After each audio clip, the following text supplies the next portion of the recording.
Blake Shelton on finding balance with Gwen Stefani and his 3 stepsons. I don't want any regrets, she says. The admittedly frugal Blake Shelton is willing to splurge on few things, but since marrying Gwen Stefani, the country superstar has spent a small fortune on flower seeds. The couple has grown zinnias and sunflowers in multiple gardens, and the Icelandic lilies are still a work in progress. We go way over the top. Shelton, whose new game show, Barmageddon, debuted on USA Network on Monday night, tells people exclusively in this week's cover story. It's embarrassing how much money we waste on seeds. Aside from music, gardening has been our most common bonding activity. Shelton is ready to reap the harvest in a different way after a busy decade in which he became a TV staple as a coach on The Voice and topped the charts with his music. Pick up the latest issue of People on newsstands Friday for all the details on Blake Shelton's family life and his new show Barmageddon. Gwen and I have done so much traveling, touring, and work in the first half of our lives that we're like, hey, I'm good to put on my sweatpants at 6 p.m. and watch Ozark 8 times.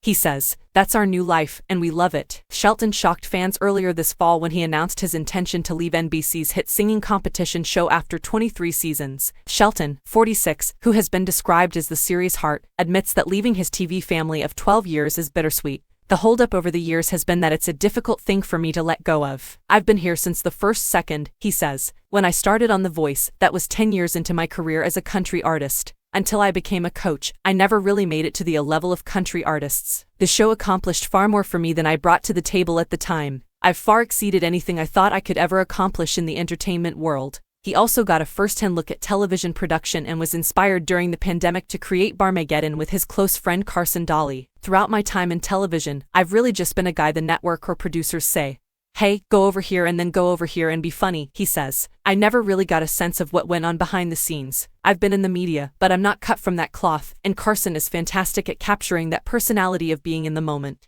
He was the ideal person for me to do this with and learn from, says Shelton of Barmageddon, in which many of their celebrity friends, including Elle King, Kanye West, and Sheryl Crow, take part in outrageous bar games. Now with Barmageddon under his belt, Shelton says he's open to whatever may come his way, but he's in no rush to book another gig. After decades of tending to his career, he's prioritizing time with Stefani, 53, and her sons Kingston, 16, Zuma, 14, and Apollo, 8. If I quit my job now, the only thing I risk is having regrets about missing out on more important things in life. For the time being, those are our children. This is no longer about me, and it never will be. Shelton and Stefani celebrated their first wedding anniversary in July. Even though I'm a step-parent, I take my responsibilities very seriously. The kids regard me as a vital figure in their lives, he goes on. Why isn't Blake here? They inquire. That is something I take seriously. I've made a lot of money, but you can't buy back time. I don't want to live with any regrets. These days, Shelton says his happiest times are when he's back home in Oklahoma with the whole family.